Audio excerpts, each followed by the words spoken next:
இந்த நாடகத்தில் இன்னொரு காமெடி காட்சி வந்து காங்கிரஸ் குதிக்கிறது. குதின்னு குதிக்கிறானுங்க காங்கிரஸ்காரங்க. மேட்ரு கோர்ட்டில் இருக்குது. உனக்கு எதுக்கு இவ்வளோ அக்கறை? அஃபிஷியல் டிஎன்சிசி பேஜில் போடுற அளவுக்கு இது அவ்வளோ பெரிய விஷயமா? சிபிஐ 12ஆம் தேதி பொங்கல் வந்து போகி பொங்கல் எல்லாமே விஜய்க்கு இந்த தடவை டெல்லியில் தான் நினைக்கிறேன். நான் அரசியலுக்கு வந்தால் இதெல்லாம் நடக்கும்னு அவர் எதிர்பார்த்துருக்காரு. இப்போ இங்கே ஸ்டாலினையோ திமுக விமர்சிக்கிற மாதிரி அவர் வந்து ரொம்ப லைட்டாக எடுத்துக்கிட்டார். பிஜேபி அப்படி தான் எடுத்துக்கிட்டார். சரியான வார்த்தை. வைஸ் பிரசிடென்ட் தன்கர்னு ஒருத்தர் இருந்தார், திடீர்னு காணாம போயிட்டார். தகவலே இல்லை. வைஸ் பிரசிடென்ட்டுங்க நினைச்சிங்கன்னா எனக்கெல்லாம் என்னோட லைஃபோட மிகப்பெரிய அதிசயங்கள் அது நம்ப முடியல, நம்பவே முடியல. திடீர்னு ஒரு நாள் அவர் இல்லை. விஜயே இவ்வளோ பெரிய சிக்கலில் மாட்டிகிட்டு இருக்காரு. திமுக அதிமுக கூட்டணியில் சேராத பல கட்சிகளோட இன்னொரு ஆப்ஷனாக விஜய் இருந்து போறாரு. ஸோ அவங்களாம் யோசிப்பாங்கல்ல இனிமே. உதாரணமாக சொல்லலாம், ஓபிஎஸ் ஆகட்டும், ராமதாஸ் ஆகட்டும். நல்ல பாயிண்ட் சிவா, ரொம்ப அழகான பாயிண்ட், வெரி குட் பாயிண்ட். கண்டிப்பாக யோசிப்பாங்க. அது ஆட்டோமேட்டிக்காகவே பின்வாங்குவாங்க.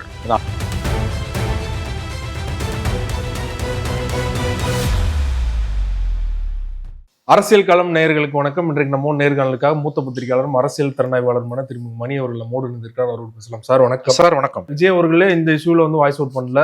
திரைத்துறையில நிறைய பேர் பேசிட்டாங்க. குறிப்பா காங்கிரஸ் வந்து இந்த விஷயத்துல இது வரைக்கும் குரல் கொடுக்காதவங்களை எண்ணிடலாம் நினைக்கிறேன். அந்த அளவுக்கு பெரும்பாலானோர் வரியை கட்டிட்டு வந்து குரல் கொடுத்துட்டாங்க விஜய்க்கு ஆதரவா, பிஜேபிக்கு எதிராக. ஸோ இதை எப்படி எடுத்துக்கிறது? ஏற்கனவே காங்கிரஸ் வந்து திமுக அலைன்ஸ்ல இருந்து தாவக்க போகுது அப்படிங்கிற ஒரு கருத்து இருக்குது. எப்படி புரிஞ்சுக்கிறது சார்? இந்த நாடகத்தில் இன்னொரு காமெடி காட்சி வந்து காங்கிரஸ் குதிக்கிறது. குதின்னு குதிக்கிறானுங்க காங்கிரஸ்காரங்க. மேட்ரு கோர்ட்டில் இருக்குது. உனக்கு எதுக்கு இவ்வளோ அக்கறை? நான் கேட்குறேன். நீ சொல்கிறது கரெக்டு தான், ஆனால் எது இவ்வளோ குதிக்கிற? அஃபிஷியல் டிஎன்சிசி பேஜில் போடுற அளவுக்கு இது அவ்வளோ பெரிய விஷயமா? சம்பந்தப்பட்டவன் பாதிக்கப்பட்டவன் நீதிமன்றத்துக்கு போயிருக்கான். இந்தியாவில் ஒரு வலுவான நீதித்துறை இருக்குது. பாதிக்கப்பட்டவனோட கடைசி நம்பிக்கை நீதிமன்றங்கள். தனி மனிதனாக இருக்கட்டும் அல்லது செல்வாக்கு படைத்தவர்களாக இருக்கட்டும். 500 கோடி வச்சு படம் எடுக்கிறவன் இந்தியாவோட மூத்த வழக்கறிஞர்களை கொண்டு வந்து நிறுத்துவான். இந்தியாவின் இறுதி நம்பிக்கை நம்முடைய நீதிமன்றங்கள்.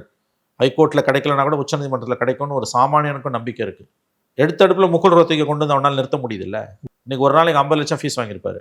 என்னத்துக்கு? 10 நிமிஷம் பேசுனதுக்கு.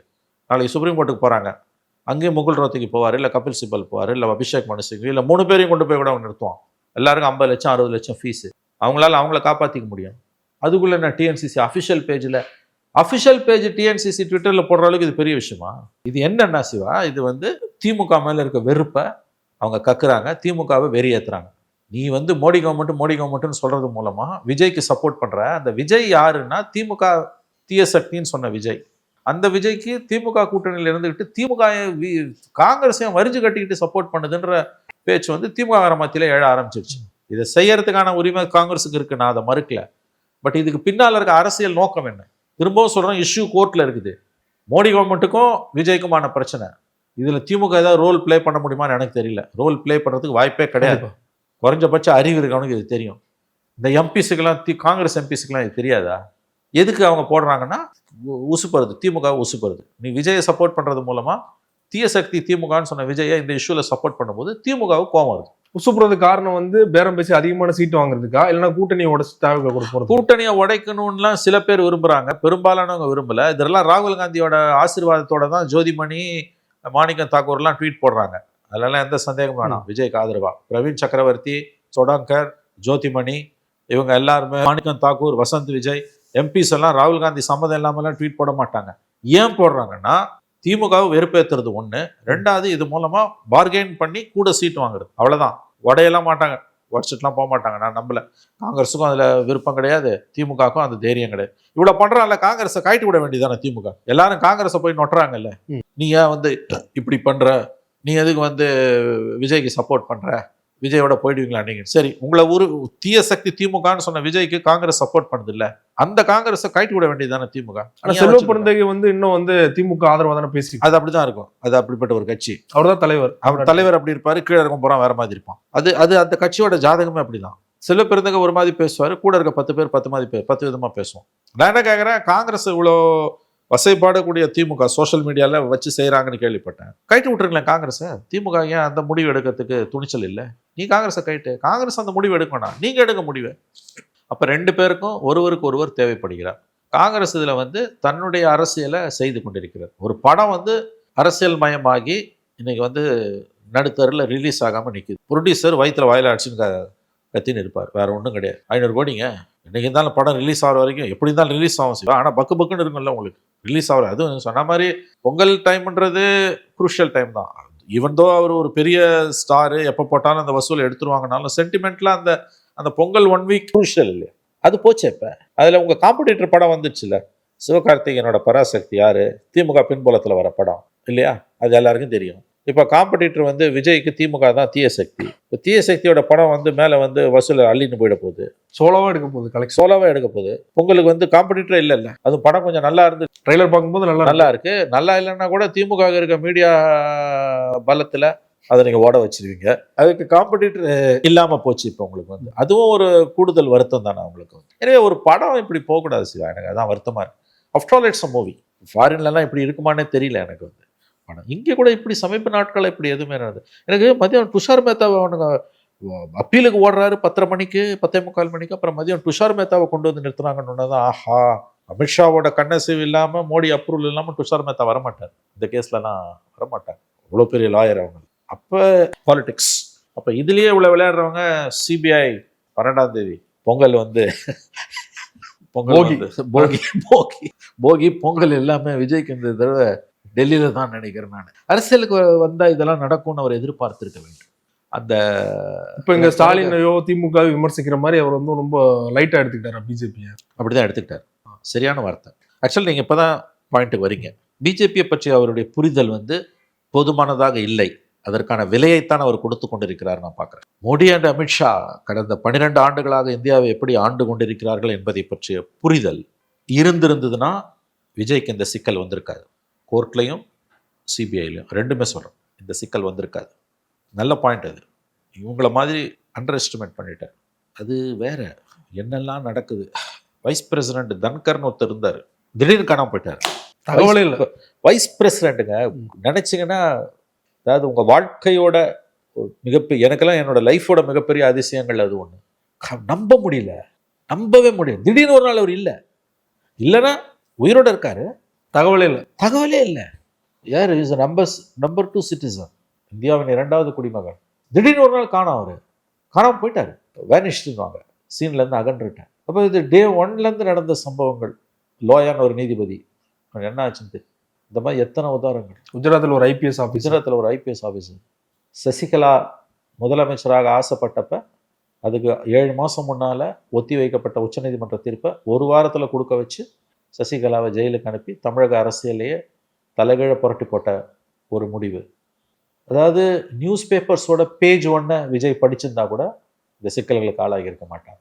ரொம்ப அழகாக சொன்னீங்க. அதாவது இவங்கள மாதிரி ஸ்டாலின் மாதிரி திமுக மாதிரி மோடியை பிஜேபியை அவர் எடை போட்டுட்டார். அவங்க யாருன்னு அவருக்கு தெரியல, அதனோட பலனை தான் இப்போ அனுபவிக்கிறார். சரி, நீ வந்து சித்தாந்த ரீதியாக பிஜேபி எதிர்த்து வர வலுவான கொள்கைகள் மூலமானா உனக்கு இந்த பிரச்சனை வராது, அது வேற. நீ ஒரு பாப்புலிஸ்ட் ஸ்கீமில் வந்து பாப்புலிஸ்ட் பிளாட்ஃபார்மில் வந்துட்டு ஃபாசிச பாஜகனா நீ பாயாசம் டைலாக் விடுறது. ஃபாசிச பாஜகனா திமுக வந்து என்ன சொன்னார் வந்து, அவங்க ஃபாசிசம்னா நீங்கள் பாயாசம். அந்த கரூர் இன்சிடென்ட்டுக்கு முன்னால் 5 ஊரில் பேசினார் அவர். அந்த மேசிவ் க்ரௌட்ஸை பார்க்கும்போது தோணி இருக்கணும்ல, ஏதோ நடக்க போகுது இல்லையா. கட்டுக்கடங்காத கட்டுப்பாடற்ற கூட்டத்தில் ஏதாவது ஒன்று இயற்கையாகவும் நடக்கலாம் அல்லது எவனாவதும் செய்யலாம். அப்போ அதை அப்படி செய்யலாமா?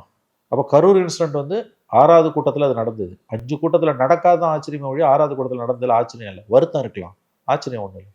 ஏன்னா நான் சொன்ன மாதிரி it was a tragedy waiting to happen. நிகழ காத்திருந்த பேரழிவு. அப்போ நீங்கள் இது வரைக்கும் அவர் அரசியல் வந்ததுலேருந்து பார்த்தீங்கன்னா ஒன்றுமே வந்து நடைமுறைக்கு ஒவ்வாத, தன் எதிரியை பற்றிய புரிதல் இல்லாத, ஏதோ ஒரு கனவுலகத்தில் வாழ்ந்துகிட்டு இருக்கக்கூடிய ஒரு கதாபாத்திரமாக தான் அவர் இருக்கார். மக்களுக்கும் அவருக்கும் ஆக்சஸே இல்லையாங்க. எனக்கு ஆக்சுவலாக இந்த படத்தோட நான் படங்களை பார்க்குறது இல்லை சிவா. படங்களை பற்றின புரிதலும் அறிவும் கூட எனக்கு பெருசாக கிடையாது. இன்ஃபேக்ட் இது ஒன் ஆஃப் த என்னோட ஜேர்னலிஸ்டிக் கரியர்லேயே வந்து நான் வந்து சினிமா ஏரியாவை டச் பண்ணதே கிடையாது நான் வந்து. பட் எனக்கு இன்றைக்கி இந்த இன்சிடெண்ட் இன்றைக்கி காலையில் இவங்க வந்து சிங்கிள் ஜட்ஜ் ஆர்டர், நான் எதிர்பார்த்த ஆர்டர் தான், சிங்கிள் ஜட்ஜ் ஆர்டர் கொடுத்தோன்னே நான் ஏதோ மகிழ்ச்சியாக இருந்தது. ஏதோ ஒரு படம் எத்தனையோ பேர் பார்க்கணுன்னு வேற ரொம்ப பேர் ஈகராக இருக்காங்க. லாஸ்ட் படம் ஈகராக இருக்காங்க மக்கள் பார்க்கறதுக்கு. அவருக்கும் பெரிய ரசிகர் பட்டாளம் இருக்குது. ப்ரொடியூசரும் 500 கோடி போட்டிருக்கான். அதை வச்சு பல பேர் பழைப்பான் அவங்களுக்கு வந்து, தியேட்டர்ஸ் ஓனர்ஸ் எல்லாரும். உலகம் பூரா இருக்க தமிழர்கள் பார்க்குறாங்க. அது வந்து நல்ல விஷயம் நடந்திருக்குது. சினிமா தானே பார்த்துட்டு போட்டோம். பட் 15 நிமிஷத்தில் அப்பீல், அப்புறம் ஈவினிங் வந்த ஸ்டே வந்து ஏதோ வருத்தமாக இருக்குது. எனக்கு சினிமாவை பற்றி ஒன்றும் பெரிய அறிவு இல்லை, பட் ஸ்டில் ஏதோ ஒரு வருத்தம் ஒரு மனசில் ஒரு ஓரத்தில் இருக்குது. ஒரு அரசு வந்து தன்னுடைய குடிமகனை இப்படி ஏன் நடத்தணும்? ஒரு கலைஞன், ஒரு சினிமாக்காரன் அரசியலுக்கு வந்துட்டான்ற ஒரே காரணத்துக்கு இப்படி தண்டிக்கணுமா? அந்த வருத்தம் தான். எனவே நீதிமன்றங்கள் இருக்குது, கண்டிப்பாக அவருக்கு நியாயம் கிடைக்கும், நம்ம நம்பலாம், கிடைக்கும் நான் நம்புகிறேன். பட் இது ஒரு பார்ட். பொலிட்டிக்கலாக பேசுறது தமிழ்நாடு எலெக்ஷன்ஸில் விஜயோட ரோல் இனிமேல் என்ன, பிஜேபி எந்த அளவுக்கு ஒரு அலோவ் பண்ணும், பிஜேபி எதிர்த்து எந்த அளவுக்கு விஜயால் போக முடியும், இதெல்லாம் வந்து அவருக்கு கொடுக்கப்படுகிற எச்சரிக்கை. பணம் பெரிய அளவில் இருக்கவனால பிஜேபியை எதிர்க்க முடியாதுன்னுவாங்க. கட்சிகள் வேற. இப்போ கேட்கலாம், கலாநிதி மாறன் எதிர்க்கு கட்சி, அது இட்ஸ் அ பார்ட்டி. புதுசாக வரவனால, புது கட்சி ஆரம்பிக்கிறவனால, இண்டிவிஜுவலால் பிஜேபி எப்படி எதிர்க்க முடியும்? காசு வச்சிருக்கனால தவறுகள், சொத்து என்பதே திருட்டுணும். சொத்து என்பதே, நான் உழைச்சி கதை எங்கேயோ ஒரு திருட்டு வேலை நடந்திருக்கும். சொத்து என்பதே திருட்டு தான். புருதோன்னு ஒரு பெரிய ஃபிலாசபர் சொன்னது. அப்போ பணம் இருக்கவனால பிஜேபி எப்படி எதிர்க்க முடியும்? அவர் நீங்கள் சொன்னது தான் 10 நிமிஷம் இல்லை சிவா, அதாவது திமுக மாதிரி அவர் எடை போட்டார். பிஜேபியை பற்றிய, மோடியை பற்றிய புரிதல், ஆர்எஸ்எஸ்ஐ பற்றிய புரிதல் குறைந்தபட்சம் கூட, minimum understanding of Modi and RSS and present day BJP அவருக்கு இல்லை, விஜய்க்கு இல்லை. அதுக்கான விலையை அவர் கொடுத்து கொண்டிருக்கிறார். நிறைவா ஒரு கேள்வி சார், விஜயே இவ்வளவு பெரிய சிக்கல்ல மாட்டிட்டு இருக்காரு. திமுக அதிமுக கூட்டணியில சேராத பல கட்சிகளோட இன்னொரு ஆப்ஷனா விஜய் இருந்துட்டு வராரு. ஸோ அவங்கெல்லாம் யோசிப்பாங்கல்ல இனிமே. உதாரணமா சொல்லலாம், ஓபிஎஸ் ஆகட்டும், ராமதாஸ் ஆகட்டும். நல்ல பாயிண்ட் சிவா, ரொம்ப அழகான பாயிண்ட், வெரி குட் பாயிண்ட். கண்டிப்பாக யோசிப்பாங்க. அது ஆட்டோமேட்டிக்காகவே பின்வாங்குவார்கள். ஏன்னா அவரோட அரசியலே இன்னைக்கு ஒரு அன்சார்ட்டட் டெரிட்டரிக்குள்ளே போகுது இல்லை.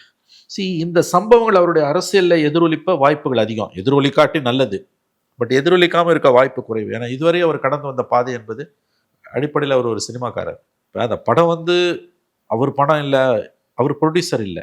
பட் ஸ்டில் ஒரு கலைஞனுக்கு, ஒரு சூப்பர் ஸ்டார், ஒரு நடிகனுக்கு வந்து தன்னை நம்பி முதலீடு போட்டவங்க இப்படி ஒரு சிக்கல்னு போது அதை தவிர வேற எதையும் யோசிக்க முடியாது. அதை தவிர இப்போ இந்த படத்துக்கான ரிலீஃப் கிடைக்கிற வரைக்கும் அவரால் வேற எதுலையும் கான்சன்ட்ரேட் பண்ண முடியாது. ரிலீஃப் கிடைக்கும், ஆனால் அவர் விரும்புகிற நேரத்தில், விரும்புகிற விதத்தில் கிடைக்குமான்றதான் கொஸ்டின். உங்கள் கேள்வி ரொம்ப முக்கியமானது. இனிமேல் எலெக்ஷன் டைம் இது. அவரை நம்பி போகக்கூடியவங்க, அவங்கக்கிட்ட ஒரு தொய்வு, ஒரு மறுபரிசீலனை இருக்குமான்னு கேட்குறீங்க. கண்டிப்பாக இருக்கும், கண்டிப்பாக இருக்கும். அதாவது அவரை வந்து இன்றைக்கி ஒரு ஆல்டர்னேட்டிவ் என்ற அந்த கட்டத்திலேருந்து இந்த நெருக்கடிகள் நகுத்துது. அவர் தன்னை காப்பாற்றிக்கிறதுக்கு இனிமேல் போராட வேண்டியிருக்கும், தன்னை நம்பி வரவங்களை காப்பாற்றுறதுக்கு இல்லை. அந்த ஸ்டேஜ் ரெண்டாவது. முதல் கட்டத்திலேயே உங்களுக்கு நெருக்கடி முத்துது. எஸ், அவருடைய அரசியலே இது பாதிப்பை ஏற்படுத்தும். ரொம்ப நன்றி சார், உங்க நேரத்தை ஒதுக்கி சமாள அரசியல் திரும்ப பள்ளி விஷயங்களை பண்ண முடியும். மிக்க நன்றி.